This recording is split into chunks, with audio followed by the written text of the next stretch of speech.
Welcome back to my channel. ಇವತ್ತು ಏನಪ್ಪ ಸೀರೆ ಉಟ್ಕೊಂಬಿಟ್ಟಿದ್ದಾಳೆ ಅಂದ್ಕೊಬೇಡಿ. ಇವತ್ತು ನಾವು ರೆಡಿ ಆಗಿಬಿಟ್ಟು ಮದುವೆಗೆ ಹೋಗ್ತಾ ಇದ್ದೀವಿ. ನಮ್ಮ ಆಂಟಿ ಅವ್ರ ತಮ್ಮನ ಮದುವೆ, ಹಾಗಾಗಿ ಎಲ್ಲರೂ ರೆಡಿಯಾಗಿದ್ದೀವಿ.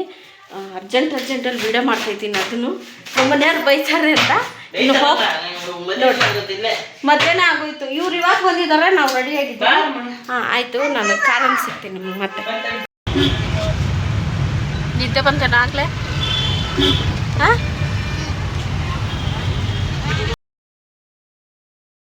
ಆ್ಯಕ್ಚುಲಿ ನಮ್ಮದು ಹೋಗೋ ಪ್ಲ್ಯಾನೇ ಇರಲಿಲ್ಲ ಮದುವೆಗೆ. ಸಡನ್ನಾಗಿ ಡಿಸೈಡ್ ಮಾಡಿದ್ವಿ ಹೋಗೋಣ ಅಂತ. ಯಾಕಪ್ಪ ಅಂತಂದರೆ ನಮ್ಮಪ್ಪ ಅವರೆಲ್ಲ ಬಂದಿದ್ರು, ನಮ್ಮ ಚಿಕ್ಕಪ್ಪದಿರು ಎಲ್ಲರೂ ಬಂದಿದ್ದರು ಮದುವೆಗೆ. ಅಂದರೆ ಬೆಂಗಳೂರಲ್ಲೆಲ್ಲ ಹೋಗಿ ಕಾರ್ಡ್ ಕೊಟ್ಟು ಬಂದಿದ್ರಲ್ಲ, ಹಾಗಾಗಿ ಎಲ್ಲರೂ ಬಂದಿದ್ದರು. ಇನ್ನು ಅವ್ರಿಗೆ ನಾನು ಅಂದೆ, ಸುಮಾರು ದಿವಸನೇ ಆಗೋಯ್ತು, ನೀವು ಮನೆಗೆ ಬಂದಿಲ್ಲ, ಬನ್ನಿ ಅಂತ ಹೇಳಿದೆ. ಅವ್ರೇನಂದ್ರಪ್ಪ ಅಂತಂದರೆ, ನೀವು ಮನೆ ದೇವ್ರಿಗೆಲ್ಲ ಹೋಗೋ ಅಷ್ಟೊತ್ತಿಗೆ ಲೇಟ್ ಆಗುತ್ತೆ, ಇನ್ನು ಬರೋಕ್ಕಾಗಲ್ಲ, ನೀವೇ ಬಂದುಬಿಡಿ ಅಂತ ಹೇಳಿದ್ರು. ಸೊ ಇನ್ನೇನು ಮಾಡೋದು, ಪಾಪ ಅವ್ರಿಗೂ ಮೊಮ್ಮಕ್ಕಳು ನಾ ಮಾತಾಡಿಸ್ಬೇಕು ಅಂತ ಅನ್ನೋದು ಆಸೆ ಇರುತ್ತಲ್ವ ಅಂತ ಹೇಳಿ ನಾವು ಹೊರಟ್ವಿ. ಇಲ್ಲಿ ನೋಡಿ, ನಮ್ಮ ಅಪ್ಪನ ಹಿಡ್ಕೊಂಬಿಟ್ಟಿದ್ದಾನೆ ನನ್ನ ಮಗ. ಒಂಚೂರು ನಮ್ಮ ಕಡೆನೇ ನೋಡಿಲ್ಲ ಅವನು. ಅವ್ರ ತಾತದಿರನ್ನ ಹಿಡ್ಕೊಂಡು ಕೂತ್ಕೊಂಡ್ಬಿಟ್ಟಿರ್ತಾನೆ. ಇನ್ನು ಎಲ್ಲರೂ ಬ್ರೇಕ್ಸೋರು, ಬ್ಲಾಗರು, ವೀಡಿಯೋ ಮಾಡ್ತಾಯಿದ್ಯಾ ಅಂತ ಹೇಳಿ. ಇನ್ನು ನಮ್ಮ ಮನೆಯವರು ಅಷ್ಟೇ, ನಮ್ಮ ತಂಗಿದಿರು ಬಂದುಬಿಟ್ರೆ ಅವ್ರ ಜೊತೆ ಕೂತ್ಕೊಂಡು ಫೋಟೋ ತೆಗೆಸ್ಕೊಳ್ಳೋದು, ವೀಡಿಯೋ ಮಾಡ್ಕೊಳ್ಳೋದು ಮಾಡ್ತಾಯಿರ್ತಾರೆ ನಮ್ಮ ಮನೆಯವರು. ಇನ್ನು ನಾವು ಸುಮಾರು ದಿವಸನೇ ಆಗೋಯ್ತು ಈ ಥರ ಫ್ಯಾಮಿಲಿ ಮೀಟಪ್ ಮಾಡಿ. ಒಂಥರ ಮದುವೆಲಿ ಫ್ಯಾಮಿಲಿ ಮೀಟಪ್ ಆದಂಗೆ ಆಗೋಯ್ತು ನಮ್ಮದು ಈ ಸತಿ. ಇನ್ನು ನಮ್ಮದು ಆವತ್ತೇನಾಯ್ತಪ್ಪ ಅಂತಂದರೆ, ನಾವು ಹೋಗೋ ಪ್ಲ್ಯಾನ್ ಇರಲಿಲ್ಲ ಅಂತ ಹೇಳಿದ್ನಲ್ಲ. ನಮ್ಮ ಮನೆಯವ್ರು ಏನಾದರೂ ನೀವು ರೆಡಿಯಾಗಿರ್ರಿ ಹೋಗೋಣ ಅಂತ ಹೇಳಿದ್ರು. ಸರಿ ಅಂತ ಹೇಳಿ ನಾವು ರೆಡಿ ಆದ್ವಿ. ರೆಡಿಯಾಗಿ ಮನೆ ಬಿಡೋ ಅಷ್ಟೊತ್ತಿಗೆ ಒಂದು 12 ಗಂಟೆ ಆಯಿತು. ನಾನು ಅಂದ್ಕೊಂಡೆ ಮದುವೆನೇ ಮುಗಿದೋಗಿರುತ್ತೇನೋ, ಅವಾಗ ಹೋಗ್ತೀವೇನೋ ಅಂತ ಅಂದ್ಕೊಂಡೆ. ನೋಡಿದ್ರೆ ಅವಾಗಿನ್ನೂ ಜನ ಬರ್ತಾಯಿದ್ರು. ಹಾಗಾಗಿ ನಾವು ಏನು ಇದು ಮಾಡೋಕ್ಕೆ ಹೋಗಲಿಲ್ಲ. 1 ಗಂಟೆ 1:15 ಆಗಿತ್ತು ನಾವು ಹೋದಾಗ. ಅವಾಗಿನ್ನೂ ಜನ ಬರ್ತಾಯಿದ್ರು, ಫೋಟೋಶೂಟ್ಸ್ ಎಲ್ಲ ನಡೀತಾಯಿತ್ತು. ನಾವು ಒಂದು ಫೋಟೋ ತೆಗೆಸ್ಕೊಂಡು ಹಾಗೆ ಬಂದ್ಬಿಟ್ವಿ ಊಟ ಮಾಡಿಕೊಂಡು. ಇವಾಗೆಲ್ಲ ಮದುವೆಲೆಲ್ಲ ಸೆಟಪ್ ಮಾಡಿರ್ತಾರಲ್ವ, ಫೋಟೋ ಫ್ರೇಮ್ ಥರ ಇದ್ದೆ ಬ್ಯಾಕ್ಗ್ರೌಂಡ್ ಎಲ್ಲ ಸೆಟ್ ಮಾಡಿ ಫೋಟೋ ತೆಗೆಸ್ಕೊಳ್ಳೋದಕ್ಕೆ. ಆ ಥರ ಸೆಟ್ ಮಾಡಿದ್ರು. ನಮ್ಗೆ ಆವಾಗ ನೆನಪಾಗಲಿಲ್ಲ ಫೋಟೋಸ್ ತೆಗೆಸ್ಕೋಬೇಕು ಅಂತ ಹೇಳಿ. ಎಲ್ಲ ಮುಗಿಸ್ಕೊಂಡು ಹೊರಗಡೆ ಬರಬೇಕಾದ್ರೆ ನೆನಪಾಗ್ತಾಯಿದೆ ಫೋಟೋ ತೆಗೆಸ್ಕೋಬೇಕಂತ. ನಮ್ಮ ತಂಗಿನ ಕರೆದೆ, ಹಂಗೂ ಬೇರೆ ಫೋಟೋ ತೆಗಿಯೋ ಒಂದು ಅಂತ ಹೇಳಿ. ನಮ್ಮ ಮನೆಯವರು, ನಮ್ಮ ಚಿಕ್ಕಪ್ಪ ಇರೋದಕ್ಕೆ ನಾಚ್ಕೊಂಬಿಟ್ಟು ಫೋಟೋನು ತೆಗೆಸ್ಕೊಳ್ಳಿಲ್ಲ, ಏನು ತೆಗೆಸ್ಕೊಳ್ಳಿಲ್ಲ. ಮತ್ತು ಇನ್ನೊಂದು ಸತಿ ನೋಡೋಣ ಬಾ ಅಂತೇಳಿ ಕರ್ಕೊಂಬಂದ್ಬಿಟ್ರು. ಕೆಟ್ಟು ಬಿಸಿಲಲ್ಲಿ ಜ್ಯೂಸ್ ಕುಡಿದು ನಾವು ಮತ್ತೆ ನಮ್ಮ ಮನೆಗೆ ಹೊರಡುತ್ತಿದ್ದೇವೆ. ತಗೊಳ್ಳಿಲ್ಲ, ಅಲ್ಲಿ ಟ್ರೆಂಡ್ಸ್ ಇತ್ತು, ಹೋಗೋಣ ಅಂತ ಅಂದರೆ ಇವ್ರು ಕರ್ಕೊಂಡು ಹೋಗಲಿಲ್ಲ. ಬೇಡ ಅಂತ ಹೇಳಿ ವಾಪಸ್ ಕರ್ಕೊಂಡು ಬಂದರು. ಈಗ ಮತ್ತೆ ಮನೆಗೆ ಹೋಗ್ತಾಯಿದ್ದೀವಿ.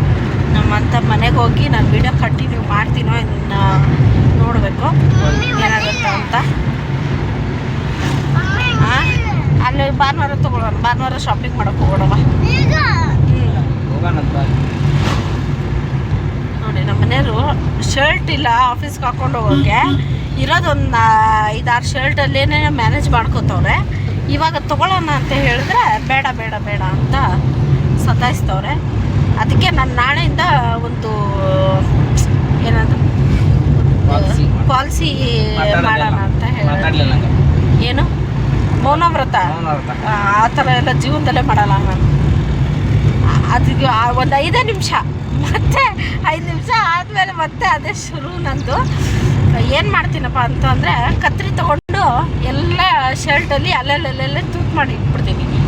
ಅವಾಗ ತೊಗೋಬೇಕಲ್ವ, ಶರ್ಟ್ಗಳ ಆರಿಸಿ ಎತ್ಕೊಡ್ತಾನೆ, ಅವನಷ್ಟೇ ಕಟ್ ಮಾಡಿ. ಆಯಿತು, ನನಗೆ ನೋಡಿ ಸಾಕಾಗೈತೆ. ಅದನ್ನ ಬಿಸಾಕು ಅಂತ ಬಿಸಾಕಿರ್ತಾರೆ ಇವರು.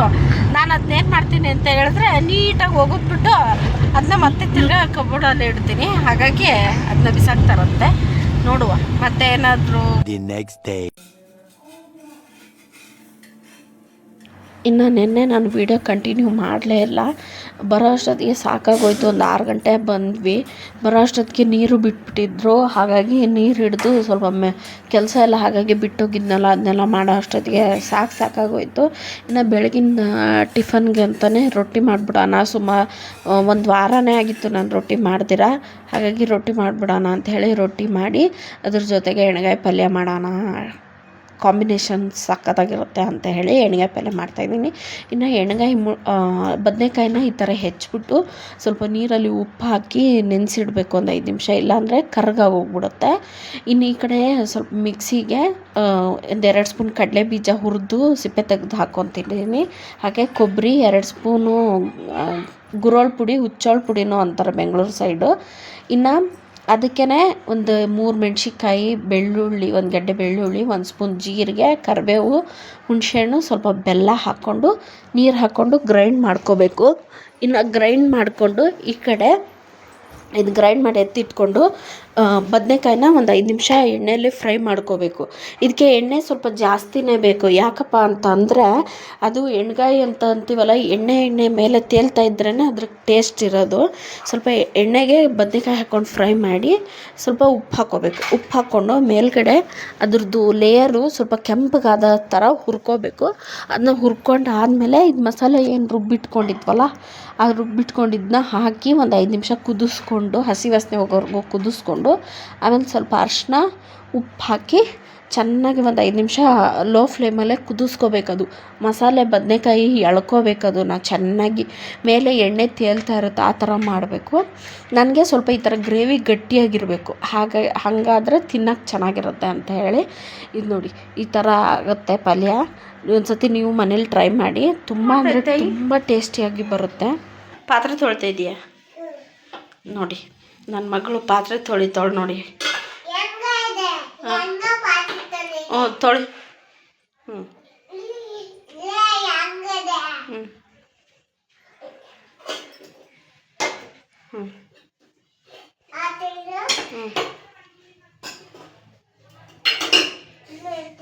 ಹ್ಞೂ ತೊಳೆದೆ ಎಲ್ಲ. ಹ್ಞೂ ಪಾತ್ರೆ ತೊಳ್ತಾಳಂತು. A few moments later. ಬಂದು ವಿಡಿಯೋ ಏನು ಮಾಡಲಿಲ್ಲ, ಹಾಗಾಗಿ ಇವತ್ತು ಮಾಡ್ತಾಯಿದ್ದೀನಿ ನೋಡಿ. ಕಲ್ಲಂಗಡಿ ಹಣ್ಣು ತೊಗೊಂಬಂದಿದ್ದಾರೆ. ಹೆಚ್ಚಕ್ಕಿಬ್ರು ಸರ್ಕಸ್ ಹೊಡಿತವ್ರ ಅಪ್ಪ ಮಗಳು.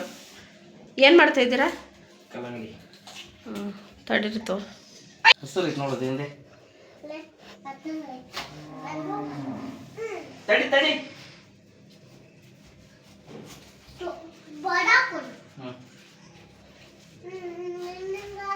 ಸಿಪ್ಪೆ ತಿಂದವಳು ಅವಳು. ಅಲ್ಲ ರೀ, ಅಲ್ಲೇ ಐತೆ ನೋಡಿ, ತಗೊಳ್ರಿ. ಸಿಪ್ಪೆ ತಿಂದವಳಲ್ಲ, ರಸ ಬಿದ್ದಿಯೇ. ರಸ ತಿನ್ಸು ಅಂದ್ರೆ ಕಸ ತಿನ್ಸ್ತಾ ಇದ್ದಾರೆ ನಮ್ಮ ಮನೆಯವ್ರು.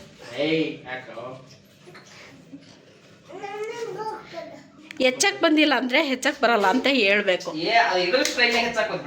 ಯಾವ ಸ್ಟೈಲು? ನೀನು ಕೊರಿಯನ್ ಸ್ಟೈಲು, ರೀಲ್ಸ್ ಸ್ಟೈಲ್ ಎಲ್ಲ ಮಾಡಕ್ಕೆ ಹೋಗ್ಬೇಡ. ಅದು ಯಾವುದೋ ರೀಲ್ಸಲ್ಲಿ ನೋಡ್ಕೊಂಬಿಡ್ತಾರೆ.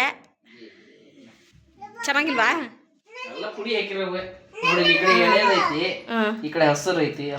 ಅಲ್ಲಿ ನೋಡ್ರಿ, ಆ ಹಣ್ಣು ನೋಡಿಲಿ, ಈ ಚಾಕು. ಸರಿ ಸರಿ.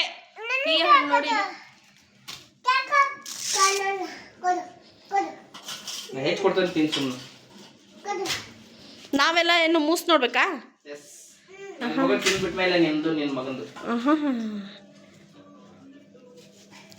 ಈ ಥರ ನಿಮ್ಮ ಮನೇಲಿ ಈ ಥರ ಕಮೆಂಟ್ ಮಾಡಿ. ಮೊದಲು ನಮ್ಗೆ ಯುವರಾಣಿಗೆ, ಆಮೇಲೆ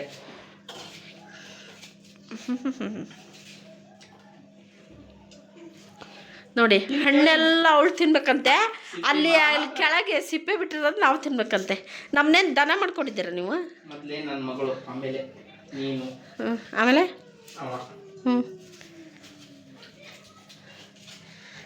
ಮನೇಲಿ ಬೆಲೆನೇ ಇಲ್ಲ. ಸರಿ ಮಕ್ಕಳಿಗೆ 2000 years later. ಇವು ಅವಲಕ್ಕಿ ಅಂತಾರಲ್ಲ, ಈ ಕಡೆ ಅವಲಕ್ಕಿ ಎಣ್ಣೆಲಿ ಕರಿಯೋದು. ಕರಿ ಈವ್ನಿಂಗ್ ಸ್ನ್ಯಾಕ್ಸ್ ಸಾಕ ಇನ್ನೊಂದು ನನ್ನ ಅಕ್ರಿ ಇವು ಉಪ್ಪು ಖಾರ ಹಾಕಿ ಹಿಂಗೆ ಕೈಯಾಡ್ಸಿ ತಿಂದ್ರೆ ಎಷ್ಟು ಸಗಾಗಿರುತ್ತೆ. ಈ ಕಡೆ ಅವಲಕ್ಕಿ ಅಂತ ಕರೀತಾರೆ, ಇದು ಕಾರ್ನ್ಫ್ಲೇಕ್ಸ್ ಅಂತಾರೆ. ಈಗ ಕೆಲವ್ಸ್ ಕಾರ್ನ್ಫ್ಲೇಕ್ಸ್ ಅವೆಲ್ಲ ಬರುತ್ತಲ್ಲ ಆ ಥರನೂ ಇರುತ್ತೆ. ಇನ್ನು ಸೈಡ್ಸ್ಗೆ ಅನ್ನ ಸಾಂಬಾರು ಮಾಡಿರ್ತೀರ, ಏನಾದರೂ ಹಪ್ಪಳ ಸಂಡಿಗೆ ಇಲ್ಲ ಅಂದ್ರೂ ಕರ್ಕೊಂಡು ತಿನ್ಬೋದು. ಇದನ್ನ ಅಷ್ಟು ಸಖತ್ ಟೇಸ್ಟಿಯಾಗಿರುತ್ತೆ. ಒಂಥರ ಹಪ್ಪಳ ಥರನೇ ಇರುತ್ತೆ, ಸೇಮ್ ಸಂಡಿಗೆ ಹಪ್ಪಳ ಎಲ್ಲ ಮಾಡ್ತಾರಲ್ವ ಆ ಥರ. ಇನ್ನು ಅದಕ್ಕೆ ಸ್ವಲ್ಪ ಕಡಲೆ ಬೀಜ ಎಲ್ಲ ಫ್ರೈ ಮಾಡ್ಕೊಂಬಿಡೋಣ. ಇದಕ್ಕೆ ನೀವು ಬೆಳ್ಳುಳ್ಳಿ ಸಹ ಎಣ್ಣೆಲಿ ಕರೆದು ಹಾಕೋಬೋದು, ಆಮೇಲೆ ಒಣ ಕೊಬ್ಬರಿನ ಸ್ಲೈಸಾಗಿ ಹೆಚ್ಚಿ ಅದನ್ನೂ ಸಹ ಹಾಕೋಬೋದು, ಆಮೇಲೆ ಡ್ರೈ ಫ್ರೂಟ್ಸು ಗೋಡಂಬಿ ಬಾದಾಮಿ ಎಲ್ಲ ಹಾಕ್ಕೊಂಡು ಇದು ಮಾಡ್ಕೋತಾರಲ್ಲ ಆ ಥರನ. ಆದರೆ ಇದನ್ನು ಸ್ಟೋರ್ ಮಾಡಿ ಇಡೋಂಗಿಲ್ಲ, ಯಾಕಂದರೆ ಅದು ಅವಲಕ್ಕಿ ಮೆತ್ತಗಾಗ್ಬಿಡುತ್ತೆ. ಆವಾಗಲೇ ಇನ್ಸ್ಟೆಂಟ್ ಇವಾಗ ಯಾರಾದರೂ ನೆಂಟರು ಬಂದರೆ ಮಾಡ್ಕೊಂಡು ತಿನ್ನೋಕ್ಕೆ ಮಸ್ತ್ ಟೇಸ್ಟ್ ಇರುತ್ತೆ. ಇದ್ರ ಜೊತೆಗೆ ಖಡಕ್ ಟೀ, ಇದೆರಡು ಕಾಂಬಿನೇಷನ್ ಮಾತ್ರ ಸಖತ್ತಾಗಿರುತ್ತೆ. ಒಂದು ಸತಿ ನಿಮ್ಮನೆಲ್ಲೂ ಟ್ರೈ ಮಾಡಿ. ನಾನು ಜಾಸ್ತಿ ಏನು ಮಾಡಲಿಲ್ಲ, ಅವೆರಡೂ ಕರೆದ್ಬಿಟ್ಟು ಅದಕ್ಕೆ ಸ್ವಲ್ಪ ಉಪ್ಪು ಖಾರ ಅರಿಶಿನ ಹಾಕ್ಬಿಟ್ಟು ಟಾಸ್ ಮಾಡಿ ಮಿಕ್ಸ್ ಮಾಡಿ ತಿನ್ನೋದು ಅಷ್ಟೇನೆ.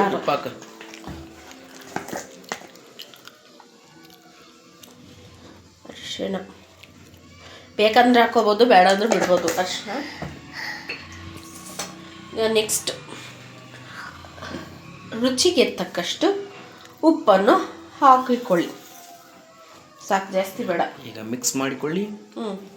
ಇದಕ್ಕೆ ಇನ್ನೂ ಕರಿಬೇವು ಹಾಕಬೇಕು, ಚೆನ್ನಾಗಿರುತ್ತೆ. ಈರುಳ್ಳಿ ಚಿಕ್ಕದಾಗಿ ಇಟ್ಬಿಟ್ಟು ಈರುಳ್ಳಿ ಹಾಕಿ.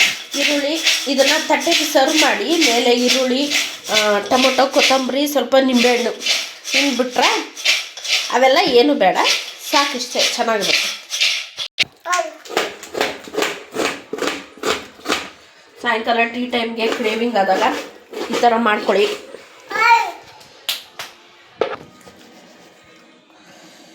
ಚಾಟ್ಸ್ ಅಂಗಡಿ ಇಡಕಟ್ಟಿಲ್ಲ ನೋಡಿ, ಚಾಟ್ಸ್ ಅಂಗಡಿ ಇಡ್ಬೋದಾ? ನಾಳೆ ನಿಮ್ಗೆ ರಿಟೈರ್ಡ್ ಆದ್ಮೇಲೆ ಪಕ್ಕ ಅದನ್ನೇ ಮಾಡೋದು. ಒಳಗಡೆ ಹೆಚ್ಚಕ ಟೊಮೆಟೊ ಹೆಚ್ಚಬೇಕು. ನಾನು ಏನಿದ್ರು ಏನಪ್ಪ ಅಂತಂದರೆ ಈ ಥರ ಚಾಟ್ಸ್ ಮಾಡಿದಾಗ ಸ್ವಲ್ಪ ಈರುಳ್ಳಿ, ಮೆಣಸಿನ್ಕಾಯಿ ಆ ಥರ ಎಲ್ಲ ಹೆಚ್ಚು ಹಾಕಬೇಕು ಅವ್ರಿಗೆ. ಇನ್ನು ಅವರು ತಮಾಷೆ ಮಾಡ್ತಾಯಿದ್ರು, ನೀನು ನಾಳೆ ರಿಟೈರ್ಡ್ ಆದಮೇಲೆ ಚಾಟ್ಸ್ ಅಂಗಡಿ ಇಟ್ಬಿಡೋಣ, ಸಿಕ್ಕಾಪಟ್ಟೆ ವ್ಯಾಪಾರ ಆಗುತ್ತೆ, ಈ ಥರ ಚಾಟ್ಸ್ ಚೆನ್ನಾಗಿ ಮಾಡ್ತೀಯ ಅಂತ ಹೇಳಿ ತಮಾಷೆ ಮಾಡ್ತಾಯಿದ್ರು. ನಾನು ಅದನ್ನೇ ಅಂತ ಇದ್ದೆ, ನಾನು ಆಯಿತು ಮಾಡೋಣ ಬಿಡು, ಅವಾಗೆಲ್ಲ ಮಕ್ಕಳು ದೊಡ್ಡವರಾಗ್ಬಿಟ್ಟಿರ್ತಾರೆ ಅಷ್ಟೊತ್ತಿಗೆ, ನಾವು ಒಂದು ಚಾಟ್ಸ್ ಅಂಗಡಿ ಇಟ್ಕೊಂಬಿಡೋಣ, ಸಿಕ್ಕಾಪಟ್ಟೆ ವ್ಯಾಪಾರ ಆಗುತ್ತೆ ಅಂತ ಅಂದ್ಕೊಂಡು ತಮಾಷೆ ಮಾಡ್ಕೊಂಡು ನಿಂತ್ಕೊಂಡಿದ್ವಿ. ಇನ್ನೇನಪ್ಪ ಅಂತಂದರೆ ನಾನು ಈ ಥರ ಎಲ್ಲ ಮಾಡಲ್ಲ, ಕ್ಯಾಶಿಯರಾಗಿ ಕೂತ್ಕೋತೀನಿ ಅಂತ ಹೇಳಿ ಅದನ್ನ ಡಿಸ್ಕಷನ್ ಮಾಡ್ತಾಯಿದ್ದೀವಿ ನಾವಿಬ್ಬರು. ಅಲ್ಲಿ ತಿನ್ನೋದು ಇಂಪಾರ್ಟೆಂಟ್ ಅಲ್ಲ ನಮಗೆ, ಈ ಥರ ಏನಾದರೂ ಚಾಟ್ಸ್ ಮಾಡಿದಾಗ ಒಂಥರ ಸ್ಮಾಲ್ ಡಿಸ್ಕಷನ್ ಮಾಡ್ತಾ ಇರ್ತೀವಿ ನಾವು ಯಾವಾಗೂ.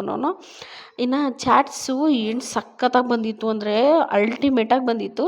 ನೀವು ಒಂದು ಸತಿ ಟ್ರೈ ಮಾಡಿ. ಇದು ಅವಲಕ್ಕಿ ಈ ಅಂಗಡಿಯಲ್ಲೆಲ್ಲ ಸಿಗೋಲ್ಲ, ಒಂದೊಂದು ಅಂಗಡಿಯಲ್ಲಿ ಸಿಗುತ್ತೆ, ರೇಷನ್ ಅಂಗಡಿಯಲ್ಲೆಲ್ಲ. ಇಲ್ಲಿ ನಾವು ಶಾವಿಗೆ ಅವೆಲ್ಲ ಮಾರಕ್ಕೆ ಬರ್ತಾರಲ್ವ, ಅವ್ರ ಹತ್ರ ತೊಗೊಂಡಿದ್ದೆ ನಾನು. ಕೆ ಜಿಗೆ 110 ರೂಪಾಯಿ ಏನೋ ತೊಗೊಂಡಿದ್ರು, ನಾನು ಒಂದು ಅರ್ಧ ಕೆ ಜಿ ತೊಗೊಂಡೆ. ಇನ್ನು ನೀವು ಸೈಡ್ಸ್ಗೆ ಅನ್ನ ಸಾಂಬಾರು ಮಾಡಿದಾಗ ಸೈಡ್ಸ್ಗೆ ಸಂಡಿಗೆ ಥರನೂ ಕರ್ಕೊಂಡು ತಿನ್ಬೋದು. ಟೇಸ್ಟು ನೀವು ಒಂದು ಸತಿ ಮನೆಯಲ್ಲಿ ಟ್ರೈ ಮಾಡಿ. ಚೆನ್ನಾಗಿದಾ? ನಾ ಹಾಕೊಂಬರ್ತೀನಿ ತಡಿ.